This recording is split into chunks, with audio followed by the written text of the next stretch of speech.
Desværre oplever vi en ny voldsom krig i Mellemøsten mellem Israel og Hamas i Gaza. En krig, som allerede har ført til omkring 700 døde og over 3.000 sårede. Den krig skal stoppes nu. Jeg betvivler ikke Israels ret til at bekæmpe Hamas og deres raketter. Det har Israel ret til. Men den ret betyder ikke, at man kan gøre hvad som helst.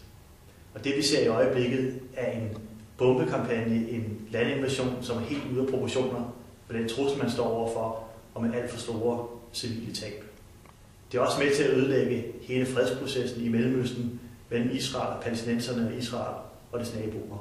Og jeg frygter, at det her kan styrke de forkerte kræfter, styrke Hamas og de andre ekstreme kræfter i regionen, og dermed gøre det endnu vanskeligere for Israel og andre lande at slutte fred.